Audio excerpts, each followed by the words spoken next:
Premiere show చూసి 12 గంటలకు ఇంటికి వచ్చాను. కానీ ఆ 'మిస్టర్ బచ్చన్' సినిమా ఏదో నాకెక్కడో అసంతృప్తిగా ఏదో బ్యాడ్ ఫీలింగ్ వస్తా ఉంటే, అసలు ఈ సినిమా ఒరిజినల్ వర్షన్ చూద్దామని 'రైడ్' సినిమాని డిస్నీ హాట్‌స్టార్‌లో ఉంటే ఓపెన్ చేసి చూశాను. ఆ 'రైడ్' సినిమాకి 'మిస్టర్ బచ్చన్' సినిమా మధ్యలో ఆ సినిమా చూసిన తర్వాత నాకు అనిపించింది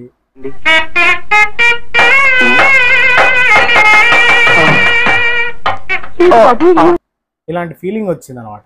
అసలు 'రైడ్' సినిమా అనేది ఒక మంచి జెన్యూన్ పాయింట్.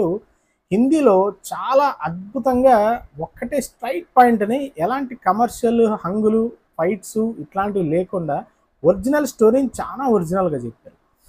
కానీ ముందు మన హరీష్ శంకర్ 'దబంగ్' సినిమాని 'గబ్బర్ సింగ్' అని, తర్వాత 'జిగర్తాండ' సినిమాని 'వాల్మీకి', 'గద్దలకొండ గణేష్' అని చెప్పేసి వీళ్ళు తీశాడు.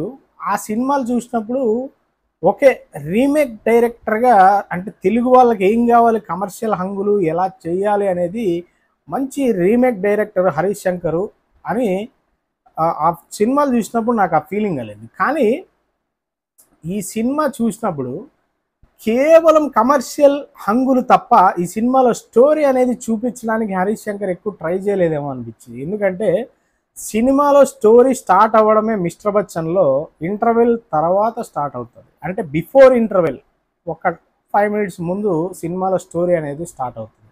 ఇంకా ఆ స్టోరీ చూపించాలి, సరే ఇప్పటి నుంచైనా స్టోరీ పరిగెత్తుతుందేమో అని మనం చాలా ఎక్స్పెక్ట్ చేస్తాం. కానీ ఆ పరిగెత్తుతుందేమో అనుకున్నప్పుడల్లా స్లో అయిపోతుంది. అసలు ఆ సీన్స్ ఒకదానికొకటి సంబంధం లేకుండా వస్తూ ఉంటాయి. అసలు కాన్సెప్ట్‌ని మర్చిపోయి ఎక్కువ జనాలు ఎంటర్‌టైన్ చేయడానికే హరీష్ శంకర్ చాలా దృష్టి పెట్టాడు. ఫైట్స్, సాంగ్స్, తర్వాత హిందీ సాంగ్స్‌తో పాత హిందీ సాంగ్స్ 'కిషోర్ కుమార్' గాని, 'మొహమ్మద్ రఫీ' పాటలు ఇట్లాంటి పాటలతో మనల్ని కొంచెం ఎంటర్‌టైన్ చేయాలని చూశాడు. But it's okay. ఆ ఎంటర్‌టైన్‌మెంట్ వాల్యూస్ కమర్షియల్ ఫక్త్ తెలుగు కమర్షియల్ సినిమాలో కొంచెం వరకు ఉంటే చాలా బాగుంటుంది. కానీ స్థాయి దాటి కథను కూడా పక్కన పెట్టి ఓన్లీ ఎంటర్టైన్మెంట్ కోసమే సినిమా తీసినట్టు అనిపించింది. హిందీలో ఎంత నీట్‌గా అస్సలు ఒక రైడ్ అనేది స్టార్ట్ అయిన తర్వాత సినిమా పరిగెడతా ఉంటది. నాకైతే మాత్రం హిందీలో క్లైమాక్స్ మాత్రం చాలా అద్భుతంగా అనిపించింది. మనకు ఎంత కమర్షియల్ సినిమా అయినా మరి నాకెందుకో ఆ క్లైమాక్స్ చూసినప్పుడు 'మిస్టర్ బచ్చన్'లో మాత్రం చాలా డిసప్పాయింట్ అయ్యాను. మరీ ప్రేక్షకుల్ని మరీ అంత ఎదవల్ని చేయాల్సినంత అవసరం లేదేమో అని నాకు అనిపించింది. సినిమాటిక్ అడ్వాంటేజ్ ఒక స్థాయి వరకు తీసుకుంటే బాగుంటుంది. కానీ స్థాయికి మించి సినిమాటిక్ అడ్వాంటేజ్ తీసుకున్నాను. ముఖ్యంగా నేను పొద్దున్నే లేచి జెన్యూన్‌గా మ్యాక్సిమం నెగిటివ్ లేకుండా చేద్దాము అని నేను చాలా ట్రై చేశాను. కానీ ఆ సినిమా గురించి అది ఆలోచిస్తూ ఉంటే నాకు చాలా చాలా చాలా బ్యాడ్‌గా అనిపించింది. ఇప్పుడు మనం ఒక కథను చెప్పాలనుకున్నప్పుడు ఇప్పుడు అంతెందుకు 'దబంగ్' సినిమా ఉంది. 'దబంగ్' సినిమాని 'గబ్బర్ సింగ్' రీమేక్ చేశారు హరీష్ శంకర్ గారు. That's entertaining. ఈ అంతాక్షరి పార్ట్స్ అంతా తర్వాత ఇలాంటివి కొన్ని పెట్టాడు బానే. చాలా బాగా అనిపించింది. అందులో పవన్ కళ్యాణ్ స్ట్రేచర్కి తగ్గట్టుగా ఫైట్స్ ఇట్లాంటివన్నీ ఉన్నాయి. దాంతో స్టోరీని కూడా ఎక్కడ దాన్ని డీవియేట్ చేయకుండా నీట్‌గా చెప్పాడు. కానీ ఈ సినిమాలో డీవియేషన్సే ఎక్కువ ఉంటాయి. అసలు ఫస్ట్ హాఫ్‌లో అయితే అసలు కథ అనేది ఏంటి అనేది ఎవరికీ అర్థం కాదు. జస్ట్ ఎంటర్‌టైన్‌మెంట్ అంతే. సాంగ్స్, ఆ పేరడీ సాంగ్స్, ఫైట్స్, తర్వాత సత్య చేసే కామెడీ ఉంటుంది. సెకండ్ హాఫ్‌కి వచ్చేసరికి పోనీ స్టోరీ స్టార్ట్ అయినప్పటి నుంచి ఏదైనా జరుగుతుందా అంటే జస్ట్ మళ్ళీ అన్నపూర్ణ గారితో మళ్ళీ పాత సాంగ్స్, మా నాగేశ్వరరావు స్టెప్పులు వేయడం ఇలాంటివన్నీ చేయాలని చాలా బ్యాడ్ వేలో సినిమాని ప్రజెంట్ చేశాడు. అందుకే సినిమా ఎవరికి ఎక్కలేదు.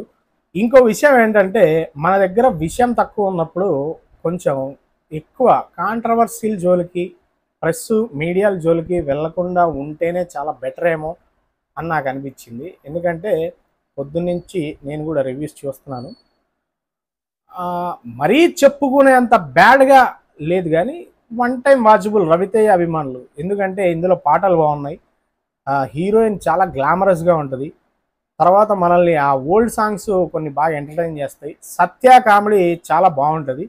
ఫక్తు తెలుగు కమర్షియల్ ఫార్ములా సినిమా ఎలా ఉండాలో అలా ఉంది. చాలామందికి నచ్చుతుంది, వన్ టైం వాచ్బుల్. కానీ హరీష్ శంకర్ గారు సినిమా రిలీజ్కి ముందు చేసిన ఆ ఇంటర్వ్యూస్ వల్ల కానీ, ఆ కాంట్రవర్సీ యాటిట్యూడ్ వల్ల కానీ అనుకుంటున్నా నేను, చాలా సినిమాని ఉన్నదానికంటే కూడా బ్యాడ్గా చెప్తున్నారేమో అన్న ఫీలింగ్ వచ్చింది. బట్ నాకైతే ఒక ఫీలింగ్ మాత్రం వచ్చింది. ఇంకొకటి, హరీష్ శంకర్ గారు మామూలు ఒరిజినల్ సినిమాల కంటే రీమేక్ సినిమాలే చాలా బాగా చేయగలరు అని నాకు ఈ సినిమా చూసిన తర్వాత అర్థమైంది. కానీ కథని చెప్పుతూ ఎంటర్టైన్మెంట్ పెడితే బాగుంటుంది, అంతేగాని కథని కూడా పక్కన పెట్టి only commercial formulas, fights, songs, comedy ఇలాంటివి పెడితే ఇలానే మిస్టర్ బచ్చన్ లాగానే చాలా చండాలంగా ఉంటుంది. సో ఈ సినిమా మీరు ఎవరైతే చూసుంటారో అందరూ కూడా ఒక్కసారి ఈ సినిమా గురించి నేను చెప్పిన అభిప్రాయం కరెక్టా కాదా, హరీష్ శంకర్ గారి గురించి నేను చెప్పిన అభిప్రాయం కరెక్టా కాదా, మీరందరూ కింద కామెంట్లో కామెంట్ చేయండి. సినిమా డ్రీమ్స్ ఎంటర్టైన్మెంట్ ఛానల్ని సబ్స్క్రైబ్ చేసుకోండి. Thank you very much.